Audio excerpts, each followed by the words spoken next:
Obsessing over amp sims, quad tracking, worrying about DI input levels, thinking way too much about pan positions. If there's one thing I've learned throughout the years is that self-recording guitar players love making things complicated for absolutely no reason. And unfortunately, it holds most people back from making real progress with their music. In today's video, I'll be answering excellent questions submitted by subscribers, and I think you're gonna find the answer to the last question pretty surprising. Let's dive into it.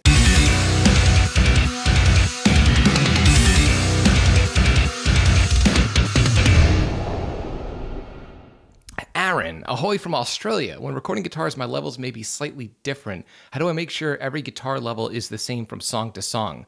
They don't necessarily have to be the same from song to song. You know, the way that I kind of work it is as long as I'm in the ballpark on the way in while I'm tracking the guitars. Again, I just did a video on this. People freak out about exact levels on the way in. As long as you're not clipping and as long as you're not way quiet in the noise floor, you're good. And then when I mix my track, right, I'll get my rough balance with the drums going and I'll slowly bring up my rhythm guitars to where they're sitting alongside the drums. So for example, let me play the drum tracks here.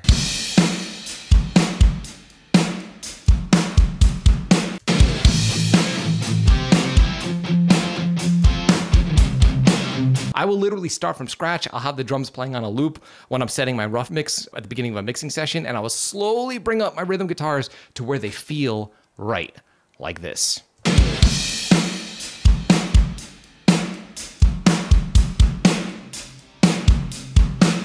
Too quiet.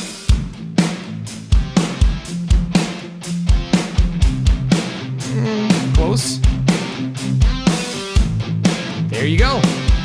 I have no idea what level that is. I have no idea where they are as far as level when they were, on the input of the actual interface. All I know is that I recorded the DIs around peaking at around -6, -10. It doesn't really matter. At the end of the day, it's all relative to one another, right? It's that simple. So Aaron, hopefully that points you in the right direction. And thank you for your question. Mondragon, hey Bobby, love the channel. How do you go about mixing multiple guitar tracks together? I'm using a Shure SM57 and a Lewitt LCT 440, and trying to find a nice balance and EQ mix is proving a challenge. Well, your answer is not gonna be EQ, it's gonna be the source. Honestly, you can dial in the greatest guitar tones ever with just a simple SM57. I don't know about the LCT 440, I don't have any experience with it, but my advice would be to not overcomplicate things. Don't worry about blending microphones. Honestly, when people send me stuff to mix that have multiple microphones, I usually just ditch the ones that I don't like the sound of, and I just use the 57 9 times out of 10. Sometimes I'll mess around with other mics, but you can't go wrong on a 57. My advice to you would be keep it simple.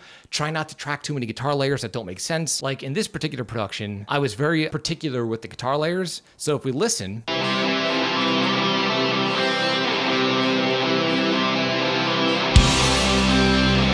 so there's a lead going on top.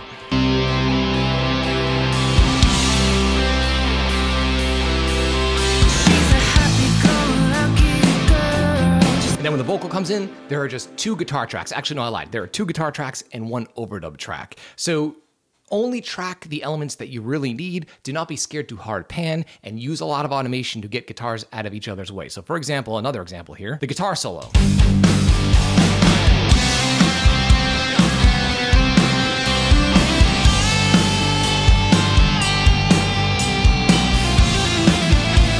What most people will do is they'll have the solo be way too loud, right? If you automate your rhythm guitars down by a few dB, that'll create a nice hole naturally in the frequency spectrum that guitars naturally exist in for your lead guitar. And the listener will not notice because the listener will now be drawn into the lead guitar. So little things like that go a long way. Excellent question. Creepy. What's up, Bobby? I've been experimenting with quad tracking. Is it okay to pan first guitar left and right, second guitar left and right? Yeah, I've heard of producers doing that. I don't personally quad track. I've heard a few different opinions on this. There are producers that just hard pan both sets of tracks. So, tracks 1 and 2 and 3 and 4, they'll just hard pan it. There are some that will pan them slightly in. See what works best for you. I'm not a big fan of panning rhythm guitars in, unless I have a client that really is dead set on it for some bizarre reason. That's my take, man. Don't get me wrong. I do quad track if it's like a chorus. I want to thicken up the chorus and add a different tone to bring a different texture. But as a rule, I tend to just go with dual tracking. And if I were to quad track, it would be 1 additional layer on each side, hard panned. So Great question. Okay, so Mike asks, how do you get heavy electric guitars and bass guitars to fit cohesively like they're one? I mainly use simulated bass guitar and electric guitar, but I never quite get them to gel with each other. Simulated bass guitar is pretty easy, right? Because nobody really pays attention to bass. No, I'm kidding. No, but like usually bass is a little more buried in metal than guitar is. If you can't get them to gel together, it's probably just a simple level thing, or you just have to pick a different source sound, right? What I recommend doing is download multi-tracks by some of your favorite bands or some of your favorite producers and listen to what their source guitar tones sound like in isolation.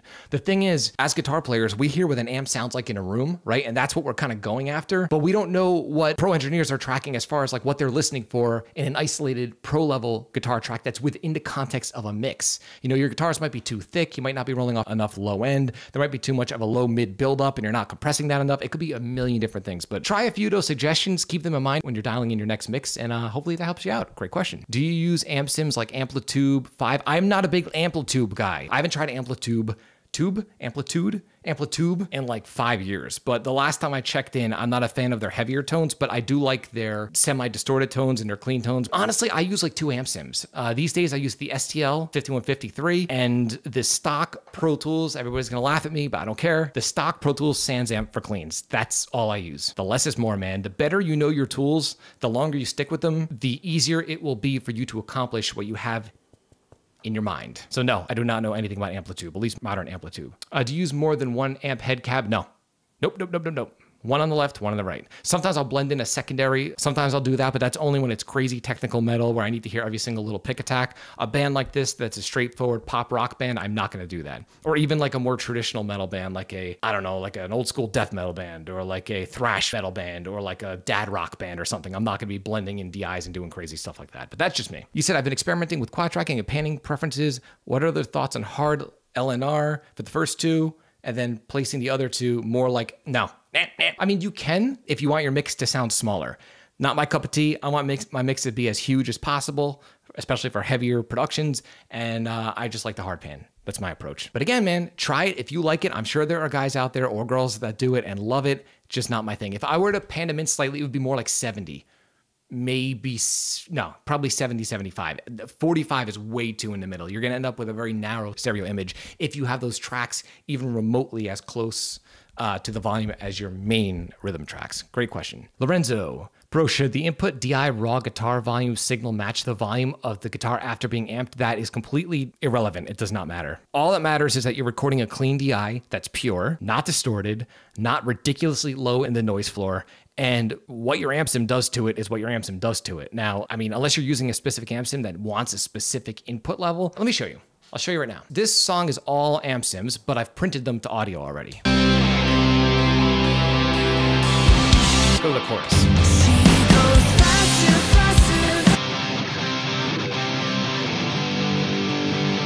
Okay, right, so there are our rhythm guitars. I'm gonna make the DIs active, and I'm gonna set them to unity so you could see the level that they were tracked at. Now, right now there are amp sims on them, but I'm gonna mute them. Let me turn off the automation. So here are my DIs. Just like I always say, they're peaking between -10 and -6 around there. That's it. That's kind of my sweet spot. If it's -3, if it's -16, who cares? Now, I just want to say this. Obviously, if you want to hit the front end of your amp a little harder, you're going to have to crank them up a little if -16 is a little too quiet for the gain structure of your amp. But that exists even as a guitar player, and if you have like a pedal board, you're dealing with the same concept. I think of in-the-box mixing when it comes to amp sims the same way I would as a guitar player playing through a tube head with a tube screamer or a compressor pedal or a chorus pedal and an effects loop. It's literally the exact same idea, right? Now, obviously, we're dealing with digital stuff. We have to make sure we don't exceed 0 on the way in, but it's not that complicated, man. And that's my simple approach. Hopefully, it's been helpful. Great question. I think that deserves a sip of Spindrift.